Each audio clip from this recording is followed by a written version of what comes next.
Good afternoon, everyone. My name is Jeff Urbin. I'm the Education Director here. We're delighted to have you guys all back. On behalf of the FDR Presidential Library and Museum, I'd like to welcome you all to our 21st Annual Roosevelt Reading Festival. And of course, FDR had planned for his library to become the premier research institution for studying the entire Roosevelt era. And the library's research room is consistently one of the busiest of all the presidential libraries. And this year's group of authors reflects the wide variety of research that's done here and at similar institutions across the country. Let me quickly go over the format, but those of you that have been here this morning, you know the drill. But for those of you that have just joined us, we're going to basically have our author talk for about 40-45 minutes or so, and then we're going to go to questions and answers. And then after that, he will be down the hall at the table where you can purchase a copy of his book, and he'll be happy to sign for it there. Then after that, there's going to be, the next two sessions, and then the general assembly at the end. So it is my pleasure to introduce, and Cliff, our public affairs guy, had this book on his desk, and every time I would go in to chat with Cliff, I would end up picking up and reading a couple bits and pieces here, so you're in for a real treat. Talmage Boston is the author of How the Best Did It, Leadership Lessons from Our Top Presidents, Cross-Examining History, Raising the Bar, Baseball and the Baby Boomer, and 1939, Baseball's Tipping Point. He is a well-known figure among leading historians as an author, speaker, and on-stage interviewer. Mr. Boston is the 2025 recipient of the University of Texas Law School's Outstanding Alumni Award. And he is one of the most highly recognized lawyers in Texas. In November 2023, he was recognized by the Dallas Historical Society as the History Maker of the Year in the field of promoting history in North Texas. He lives in Dallas, Texas, with his wife Claire, who is in the audience today. His son Scott, daughter Lindsay, son-in-law Michael, and grandsons Nolan and Miles. And this just in, I just heard that there may be another one on the way in December. So that's breaking news for all of us. Without further ado, it's my pleasure to introduce Talmage Boston.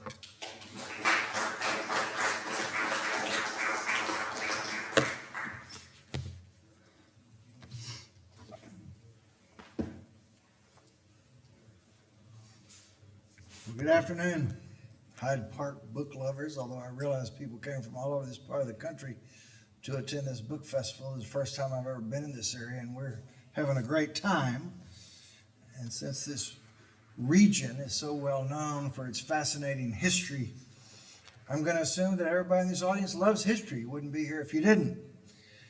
Now, some lowbrows who aren't smart enough to attend this wonderful book festival may ask the dumb question, well, what good is history?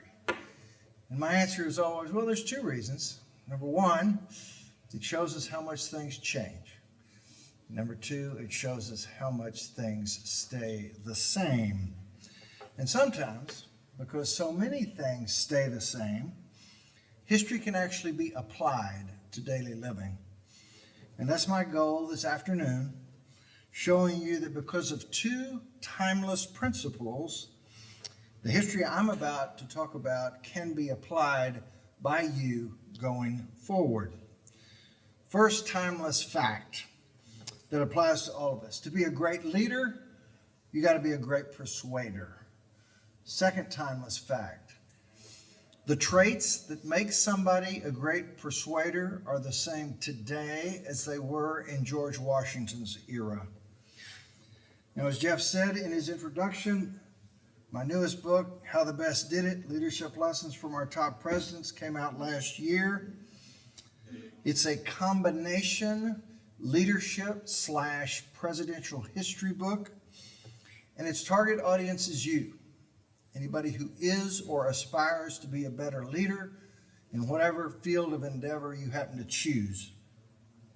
And it covers the most important leadership traits of who I believe to be our 8 greatest presidents: Washington, Jefferson, Lincoln, both Roosevelts, Eisenhower, Kennedy, and Reagan. In researching the presidencies of these 8 men, I saw that they all had a common leadership trait. They were all great persuaders. Though, as you'll soon hear, they each went about persuasion in his own unique way. So exactly how they succeeded as persuaders in leading our nation to new heights in their eras is worthy of our attention today, because one way or another, each one of us is in the persuasion business. So with that in mind, let's turn to the presidents, see what it was that made them such great persuaders, and then see if we can apply that knowledge to raise our games as leaders in our fields. First great president, George Washington. Now, when you think of being a great persuader, you probably think of somebody who's really great at speaking to the multitudes and persuading, like Franklin Roosevelt. Unfortunately, George Washington did not have that tool in his toolkit. In fact, he had 2 strikes against him. First strike, he had a soft, breathy voice, a result of a childhood respiratory illness, so he really couldn't project. And secondly, as you probably heard through the years, he had real issues with his teeth, such that by the time he became president, he only had 1 tooth left in his head. And if you ever get a chance to go to the museum at Mount Vernon, the item that attracts the most attention at the museum is George Washington's dentures. And when you look at them, you say, how in the world could anybody fit that into his mouth and be able to speak? It'd be like speaking with a small bird cage in your mouth.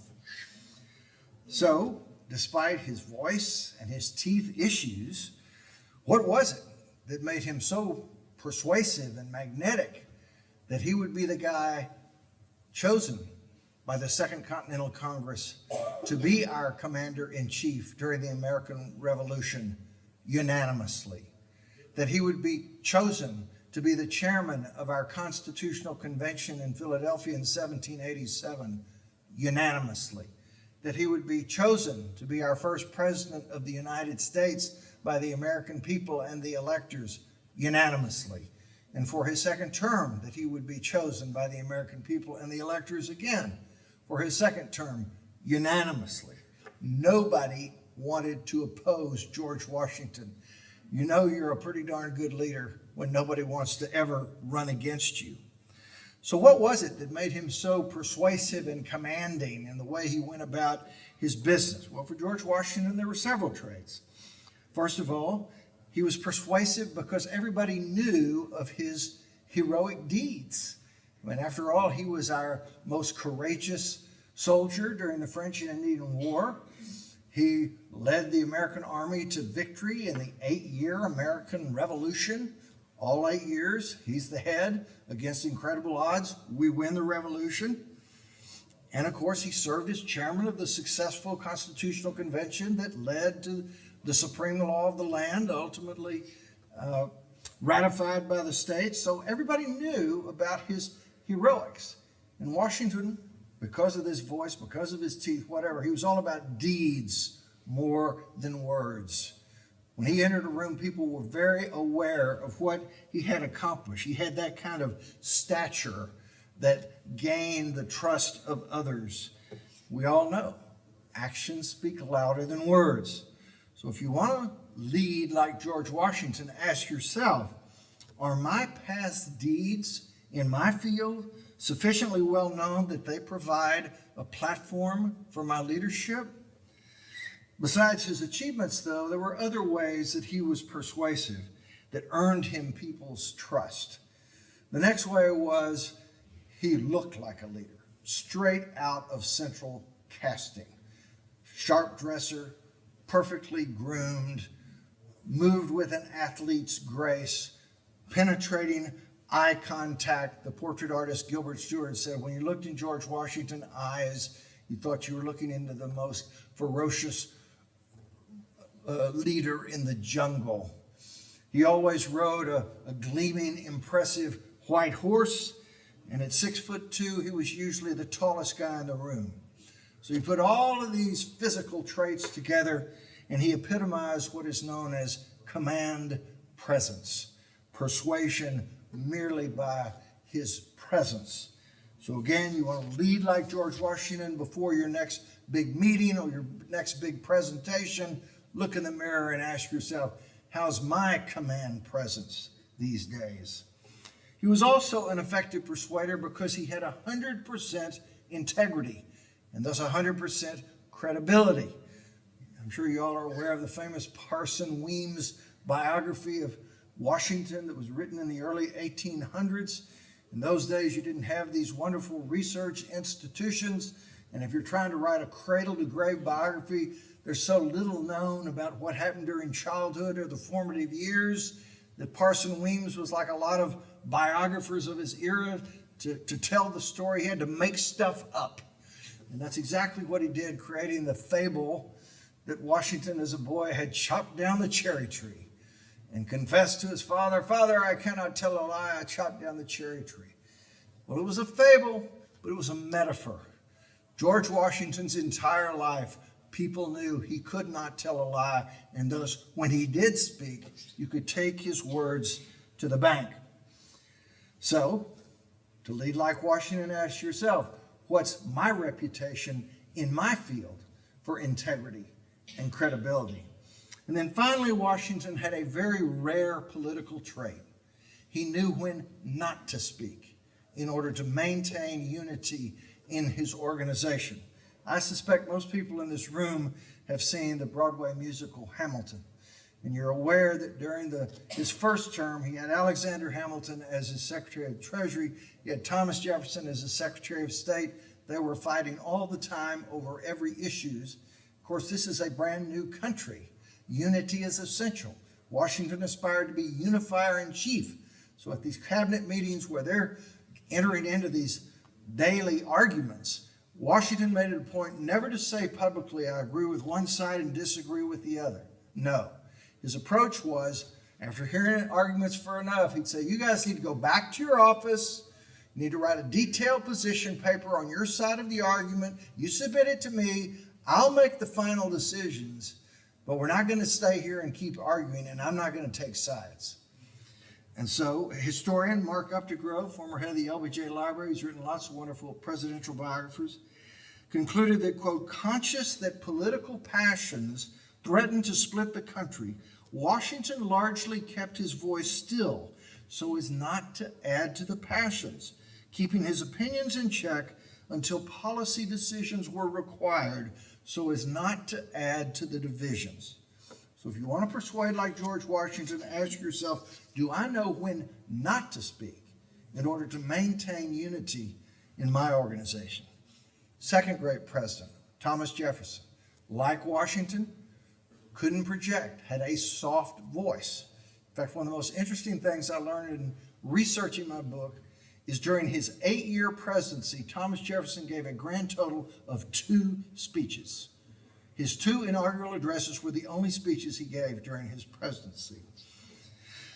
But as you know, persuasion doesn't just take place in front of big crowds. It's often one-on-one and in small groups, and that's where Thomas Jefferson was the master persuader.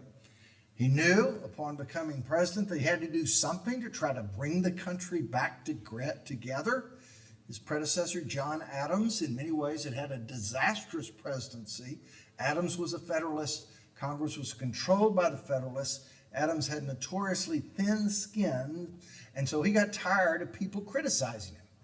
And so Congress passed what was called the Sedition Act, which made it a crime punishable by incarceration if anybody criticized President Adams or any Federalist policy. And so people were literally being thrown in jail for exercising their freedom of speech and freedom of the press rights. And that, fortunately, the Sedition Act ended at the end of Adams' term, but that was the country that Thomas Jefferson was taking over.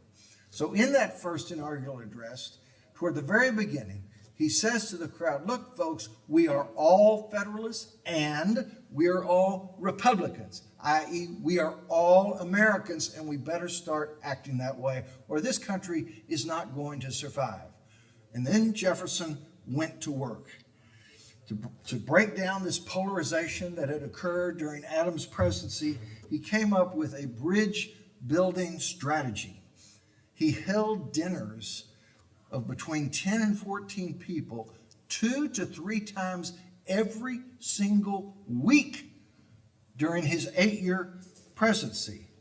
And at those dinners, he as the host would turn on his charm, his Renaissance man brilliance, his conversational skills, and on top of that, serve great food and lots of wine. And over time, not on the first dinner or the third dinner or the fifth dinner, but over time, the walls started coming down.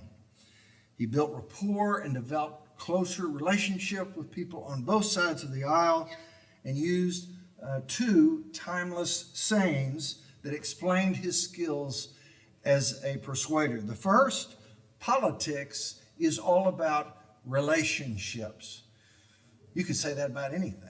Business is all about relationships. Practicing law is all about relationships. Running a presidential museum is all about relationships, but especially in politics. Successful politicians have strong, positive relationships, and they know that just because someone may disagree on one issue, that does not necessarily make that person an enemy. There's another timeless saying that supports this whole strategy, and that is, if someone likes you, they'll give you the benefit of the doubt. And if they don't, they won't. Jefferson knew that he could be a much more effective persuader among people who liked him than opposed to among enemies or mere acquaintances. So his frequent dinner conversations, he had one rule. We are not going to talk about hot-button political issues. We can talk about our families, we can talk about what we do for a living, we can talk about the weather, we can talk about literature, music, history, whatever we want to. We're not going to talk about hot-button political issues. In other words, we're going to talk about the things people talk about when they're trying to make friends. And it worked. He turned these dinners, people with political conflicts, into conversations among friends, which made him the master of the politics of the close personal relationship. In his Jefferson biography, Jon Meacham said that at the dinners, the president's, quote, social civility, grace, and hospitality softened the strident partisanship as feelings evolved from hostility to at least partial respect. So if you want to persuade like Thomas Jefferson, ask yourself, how am I doing at building and improving my relationship with the people who from time to time I have disagreements with? Third great president, Abraham Lincoln. Everybody in this room knows Lincoln was our most eloquent president. I wonder how many of you stopped and asked yourself, how did he do it? How did this guy who had less than 1 year of formal schooling become our most eloquent president? And that 1 year was as a child in what were called blab schools, where the kids were all talking simultaneously and nobody was learning anything. So how did Lincoln get to be so eloquent? Well, he pursued 3 activities over the course of his life, and particularly his adult life, that built year after year after year upon his eloquence. First, starting in childhood, he was a voracious reader. And it's not like our houses today where our bookshelves are overflowing, you got tons of books all over the place. No, he was poor. Everybody who lived nearby was poor. People typically had 3, 4, 5 books in their home. That was the bad news. The good news was all of the books were great books. They were the King James Bible. They were Shakespeare's plays. They were books by the great poets. It was Aesop's fable. And Lincoln read and reread and reread. He had a photographic memory. And for his entire life, he would recite large passages of Scripture and Shakespeare and work up into conversations and letters and speeches. So that was the first thing. Second thing, as you know, he spent his adult life as a practicing lawyer. He was on his feet and making pitches to persuade judges and juries of his legal points. So he knew how to frame an argument. That's what lawyers do. If you can't put it into a frame, that's the tip of the spear for being able to persuade somebody. And Lincoln was a master of that. And secondly, he knew as a lawyer, you got to say different things to different audiences. You talk to a judge differently than you do to a jury, differently than you do to your client, different than you do opposing counsel. And he chose his words accordingly to match his audience. And then third and finally, as you know, he was a politician basically his whole adult life, starting at age 23, which means he was giving speeches constantly for his entire adult life. And for him, practice made perfect. So these word power foundations, as a reader, a lawyer, and a politician, caused him to hone his skills as a persuader and hone his eloquence. So if you want to persuade like Abraham Lincoln, ask yourself, what am I doing to expand my word power in my vocabulary and to give myself ongoing practice at being persuasive? But beyond the lifelong activities that caused him to be so eloquent, he also zoomed in on specific rhetorical traits that caused his words to always hit the bullseye every single time. I've identified 5 of them that made him such a persuasive communicator. First, he was obsessed with word precision. What does that mean? Many of you, whether it's high school or college, came across Drunken White's Elements of Style. That book can be summarized into 8 words. Eliminate unnecessary words and say exactly what you mean. Well, how do you do that? You don't do it on a first draft or a third draft or a 5th draft. It takes relentless editing before you have eliminated all the unnecessary words and you have maximized the clarity of your thoughts. Remember the Gettysburg Address? Arguably the greatest speech in American history, and if it's not the greatest, it's tied for first with his second inaugural address. The Gettysburg Address was 272 words. It took him 2.5 minutes to deliver. That's what you call no unnecessary words with maximum clarity.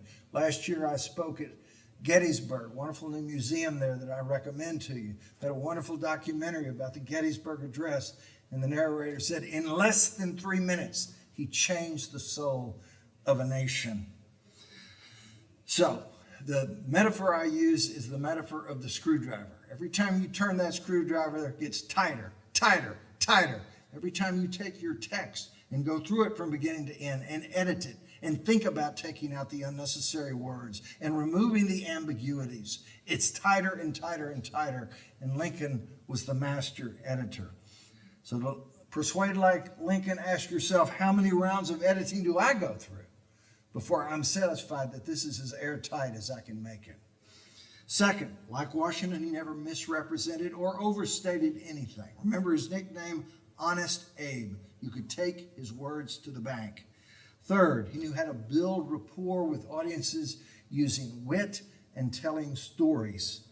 Fourth, when he reached his persuasion climax, his tone was one of earnestness and passion, but he didn't cross the line and become emotional. If you saw the Lincoln movie by Spielberg, think of Daniel Day-Lewis, earnest, passionate, but never emotional. And then fifth and finally, and if you don't remember anything else I say today, I hope your ears are open right now. And that is one of the keys to why Lincoln's words are still with us stronger than ever, is because he always made sure that his words had rhythm so that they could be more easily processed and they would resonate, reverberate, and penetrate. Too many speakers speak too fast.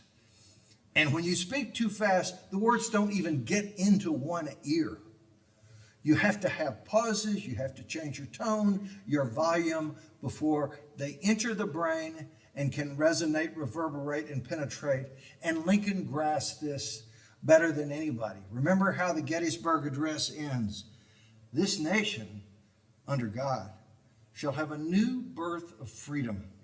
And this government of the people, by the people, and for the people, shall not perish from the earth. Rhythm. I had the privilege of interviewing David McCullough a number of times when he would come through Dallas on his book tours, and he once told me that the reason his books did so well and were so memorable was because whenever he finished a chapter, before he sent it to his publisher, he would sit down and have his wife in their living room, his wife Rosalie, read it aloud to him. so he could make sure that the words on the page had the desired rhythm.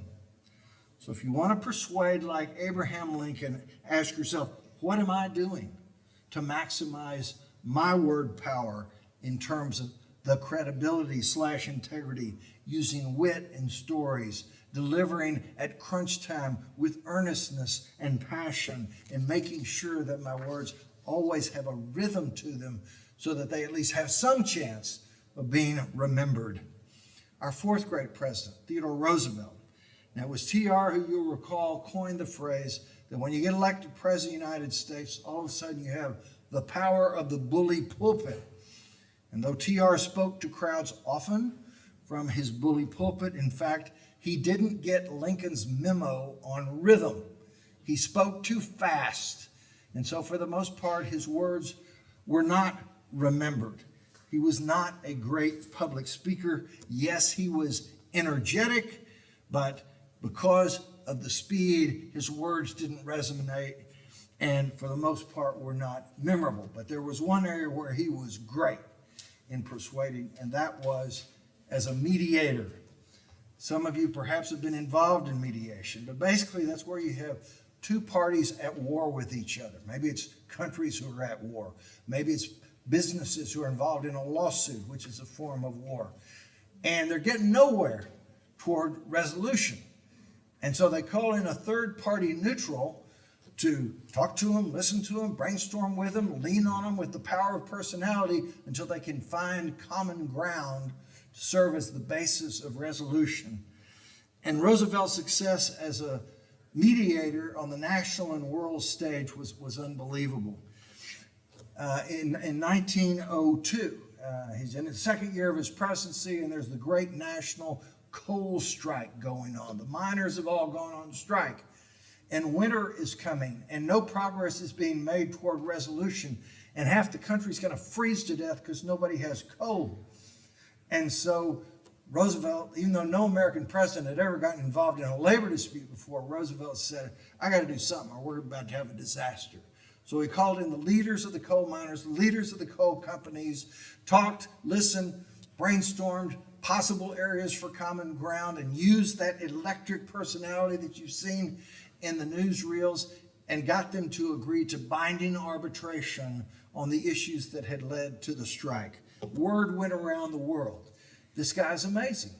What he did in that coal strike, nobody thought was possible.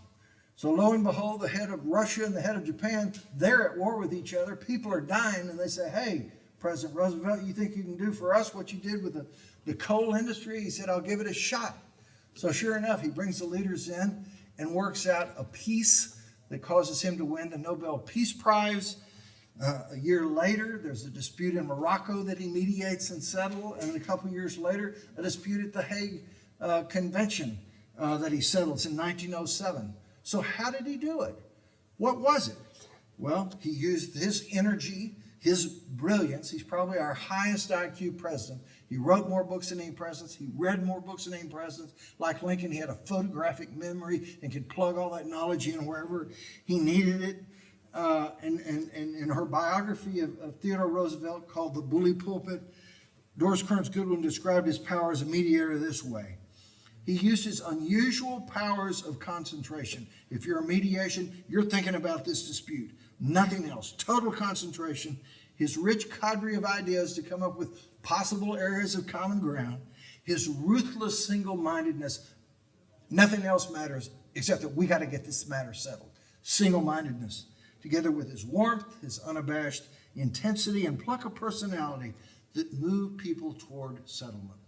So if you want to persuade and lead like Theodore Roosevelt, ask yourself, what's my track record for proactively taking command and mediating and settling disputes in my organization before they turn into war? And the key word there is proactive. The longer it goes on, the harder it is to settle. Be proactive. Get at it early before people get too dug in. Our fifth grade president, Franklin Roosevelt. Here we are, Hyde Park. All of you want to hear about Franklin Roosevelt? Here we are.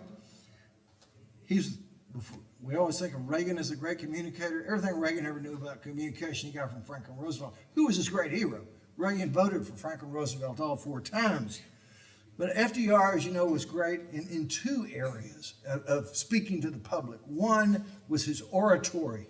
I saw this wonderful video over here, which I hope everybody has seen. You see that oratory and his inaugural addresses where there's snap, crackle, and pop delivery, and there's energy, and there's vigor. And here's this demoralized country during the Great Depression, and they come alive when FDR speaks.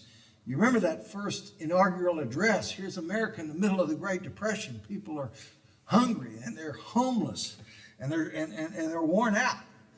And he'd gotten over 80% of the electoral votes. And with that delivery, first of all, let me assert my firm belief that the only thing we have to fear is fear itself. And people stopped and realized, you know what, I think we elected the right president. I think he's going to get us through this. So that high energy and electrifying oratory energized the nation throughout his presidency. 4 different elections, every time he got over 80% of the electoral votes. But besides this commanding high energy oratory, his second effective method of speaking to the masses was in a calm conversational tone on the radio in his famous fireside chats. He gave his first chat 8 days into his presidency, and people had made a run on the banks. They're pulling all their money out, they're taking it home, they're sticking it in their mattresses, and it was going to drive the banks under. So Roosevelt shut down all the banks across the country and called it a national bank holiday. And then he gave his first fireside chat. And in it, in a calm, conversational voice, said, look, folks, here's what we've done. Here's why we've done it. We're not going to get out of this Great Depression if our banks don't work. We got to stop panicking. So we're going to reopen the banks in a couple of days. You need to take your money out of your mattresses, go back, put it in the banks. We're going to get through this. Calm, conversational, and sure enough, when the banks reopened, people put their money back in the banks. And these calm, reassuring words were the key to his fireside chats. So, you want to persuade like Franklin Roosevelt? Do you know when is the time to speak vigorously and when is the time to speak calmly, depending on the circumstances? But for both of these types of persuasion, whether we're talking about public oratory or radio, he succeeded because he knew what the people wanted to hear and what they wanted. He was the master, like Lincoln, of knowing what the public sentiment was, which you got to know if you ever want to move the needle in your direction. He kept his finger on the pulse of the American people through a number of different strategies. Number one, he held frequent press conferences. He wasn't afraid of having a press conference. And he didn't say, I just want to talk to one radio network and not the other, or one newspaper, not the other. Everybody come in. If you got a question, you're asking the question that at least some Americans have, and I'm happy to give you the best answer I can. He and Eleanor also, throughout his presidency, canvassed the country on car trips and train trips. Eleanor in particular, who basically spent over 12 years on the road and would come back and regularly report to her husband, here's what the people in Arizona are thinking. Here's what the people in Texas are thinking. Here's what the people in Rhode Island are thinking. He also stayed on top of this newly emerging industry, the public opinion polls. And finally, he had regularly scheduled meetings with the leaders of both political parties so he would know what their agendas were and what their responses were to each other. So to lead and persuade like Franklin Roosevelt, ask yourself, what am I doing to keep my finger on the pulse of all the people in my organization? But once he knew what the people were thinking, which was often different from what he thought they should be thinking, then it was his duty to move the needle toward where he thought the national sentiment needed to be, knowing that if you go too fast all at once and impose your will, people won't be able to process it. People won't buy into it. It takes a while for people to come around and be able to change their minds. And this was demonstrated in particular in the late 30s and the early 40s with what was going on in Europe with Hitler. I mean, here was Hitler. He was going to take over Europe. Churchill couldn't possibly defeat him, and Churchill knew that. That's why he wanted the United States to get involved. And Roosevelt had a problem. He knew Churchill was right. He knew Hitler was evil. He knew he was aggressive. And yet the American people were locked in a mindset of isolationism. Well, you don't want to go halfway around the world and fight another war. We did that in World War I. We don't want to do that again. And so Roosevelt knew he had to change their minds. And here's where he used the calm conversational delivery during the fireside chats. And in an early one, he said the word war was a trigger. If a politician talked about war, a public assumed he wants us to go to war. Of course, the isolationists didn't want to go to war. So Roosevelt, with his approach, said, look, folks, this is not a fireside chat about war. It's a fireside chat about national security. Well, that's a softer way to say essentially the same thing. And then a few chats later, he told the country, look, the war is now approaching the brink of the Western Hemisphere itself. It's coming very close to home. Anyone with an atlas, anyone with a reasonable knowledge of the sudden striking force of modern war, knows that you can't wait until a probable enemy has gained a foothold from which to attack. Now, how could anybody argue with that? So these words, messaged incrementally over time so people could process his thoughts and rethink their positions, moved America's mindset away from isolationism to where, by the time Pearl Harbor came along, we were ready. So if you want to persuade like FDR, ask yourself, when it's time to communicate a major change that you know is going to be unpopular on the front end, it's going to be hard to process and accept. Do I deliver that message all at once or in increments? Our sixth great president, Dwight Eisenhower, like Washington, Jefferson, Theodore Roosevelt, was not a great public speaker. And yet historians today rank him as our fifth greatest president. So how could that be? Well, because when Eisenhower set his goal, by golly, he persuaded everybody involved to achieve it. On his desk in the Oval Office was a phrase in Latin which he always took pride in translating, which meant in Latin, gently in manner, strongly indeed. In particular, to persuade people to achieve his goals, he knew when to come up a plan that required patience and would take some time to execute, but he also knew the circumstance when you had to move quickly and play hardball against anyone who was trying to block your agenda.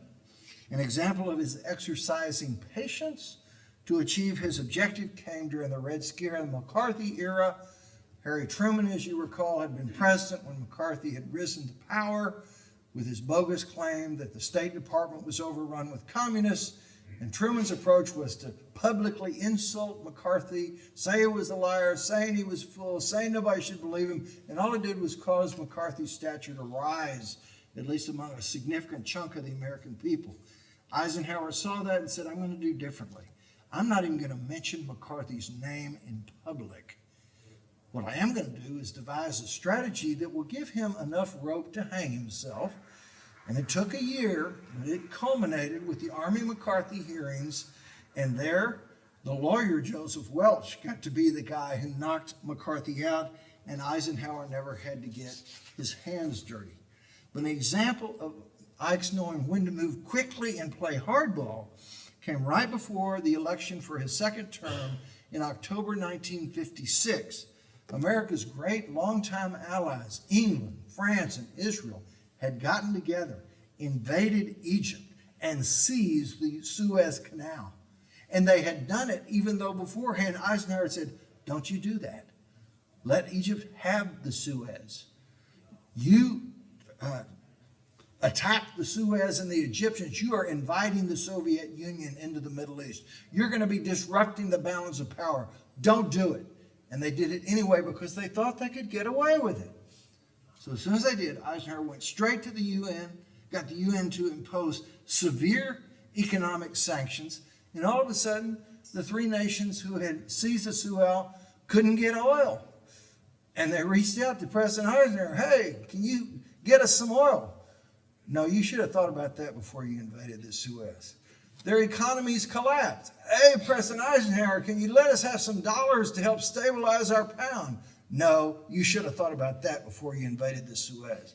That brought about a ceasefire, but they wouldn't remove their troops. And so Eisenhower directed his Secretary of the Treasury, I want you to go out into the marketplace I want you to buy every British pound that's in the marketplace, which he did. And then Eisenhower called the British Prime Minister and said, if you don't get all those troops out of the Suez right now, I will drive the value of your pound down to 0. Well, what do you think happened? Those troops were removed in a nanosecond. So if you want to persuade and lead like Eisenhower, recognize the circumstances. When somebody's trying to block your strategy, sometimes you've got to, with a patient approach that takes more time, and you've got to recognize the circumstances where you've got to move quickly and play hardball. Our 7th great president, John F. Kennedy. People said, my gosh, he wasn't even president 3 years. How can you rate him among our 8 greatest presidents? Largely because of the power to persuade. He, like Lincoln and Roosevelt and Reagan, had the power to persuade the masses. And in his short presidency, in 3 major areas, he proved that skills, that his words would actually produce great deeds in the American people. You remember in his inaugural address where he famously said, ask not what your country can do for you, ask what you can do for your country. A couple of months later, he creates the Peace Corps. And all of a sudden, tens of thousands of young Americans decide, I want to do that. And they go abroad during the height of the Cold War, and they enter the third world countries and do good things and help America's credibility and stature during the Cold War, all because of the power in that first inaugural. Secondly, a year later, 1962, the space race is going on, and we're losing to the Russians. And the reason we're losing is because Congress won't fund the space program to compete with the Russians. So Kennedy comes up with this idea, the American moonshot, that we would put a man on the moon by the end of the decade. And he gave a speech at Rice Stadium in Houston to inspire support for the moonshot program. He said, quote, we choose to go to the moon in this decade, not because it's easy, but because it's hard, because that goal will serve to organize and measure the best of our energies and skills. And Congress then went out and funded the moonshot program. And as you know, we had a man on the moon by the end of the decade. And third, and probably most importantly, the civil rights movement, which hit a real barrier in Birmingham in June of 1963, where Sheriff Bull Connor turned on fire hoses on black children who were protesting with their parents and released dozens of vicious attack dogs on the black protesters. And it was all on national television. And it sickened John F. Kennedy. And a month later, what the straw that broke the camel's back was when Governor George Wallace stood in front of the front door at the University of Alabama, said, we're not going to let blacks go to school here at Alabama. And that night, Kennedy went on national TV, and in a speech that was largely spontaneous, for the first time, an American president said that this issue of civil rights is no longer a political issue, it is a moral issue. Quote, we face a moral crisis as a country and as a people. It's time to act in the Congress, in your state and local legislative body, and above all, in our daily lives. A great change is at hand, and our task, our obligation is to make that revolution, that change, peaceful and constructive for all. And 2 days later, for the first time, an American president submits a strong civil rights bill, and Kennedy worked to push it through until he was assassinated. Unfortunately, his successor, LBJ, picked up the ball and put it over the goal line, became the Civil Rights Act of 1964. So you ask yourself, what was it about Kennedy's approach, whether we're talking about national service and the Peace Corps, or we're talking about the space race, or we're talking about civil rights? What was it about his words that gave him such power and produced these great results? His biographer, Stephen Knott, says the key to his success was that he always chose words that appealed to the better angels of our nature. Those famous words from Lincoln's first inaugural address. He was never in the business of choosing words that appealed to people's dark sides. So if you want to persuade like John F. Kennedy, when you're trying to persuade others, are you trying to appeal to their better angels or to their dark sides? Eighth and last great president, Ronald Reagan, who entered the White House, as you'll recall, after Jimmy Carter's disastrous presidency, double-digit inflation, high unemployment, low economic growth, long lines at the gas stations, so we couldn't rescue our captives who were being held in Iran. Our country needed somebody who could restore optimism, remind us of American exceptionalism. And that person was Ronald Reagan. H.W. Brands, in his book on FDR, who also wrote a book on Reagan, said what FDR was to the first half of the 20th century, Reagan was to the second half. Richard Reeves said what FDR was to Democrats and liberals, Reagan was to Republicans and conservatives. So what was it that gave Reagan this power to turn the country around the way he did? And the key was he had inherent optimism, and he had the power to communicate it with a contagious conviction about what he wanted to happen to turn America around, saying things like, "We are too great a nation to limit ourselves to small dreams. We're here to do whatever it takes. America should be a shining city on a hill. My strategy for the Cold War, we win, they lose." On his Oval Office desk, a block of wood that said, "It can," all caps C-A-N, "it can be done." Quote, "I don't just have a strong faith in God, I have a strong faith in man." Finally, the difference between an American and any other kind of person in the world is that America lives in anticipation of the future and sees that it's going to be a great place. So it was that kind of optimism that never wavered, and which he had the power to follow through on, that brought an end to the Cold War through his peace through strength foreign policy. He revived the American economy. He restored America's self-confidence and the world's belief in America as the leader of the free world. Pessimists don't move mountains. Only optimists have the power to move mountains. And FDR's presidency proved that, and certainly so did Reagan's. So if you want to persuade like Ronald Reagan, ask yourself, how am I doing at inspiring optimism in my organization? So there you have it, my Hyde Park book-loving friends. May you remember how our greatest presidents used their unique styles of persuasion to achieve success.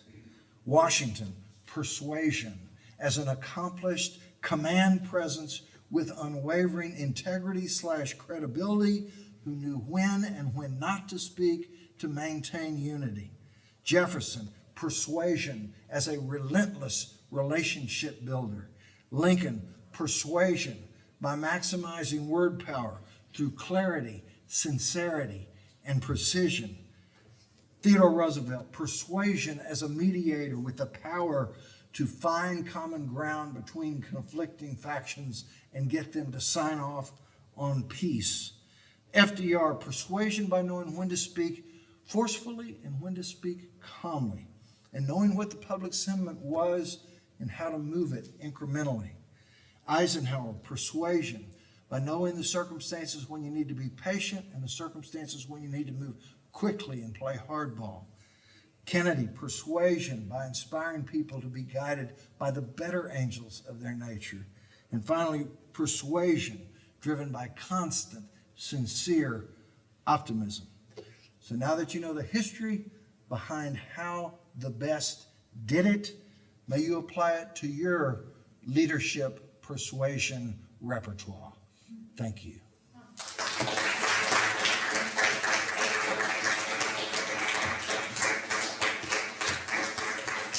We have time for questions. Yes, sir. You talked a lot about positive attitudes of these presidents that made them all successful at persuasion. What about some negative things that they maybe addressed, that detracted from them, or maybe they overcame? Well, in each of the book's 8 chapters on the 8 presidents, I have a section toward the end on that president's flaws and identify those. Washington and Eisenhower too both famously had to overcome a lack of control over their anger.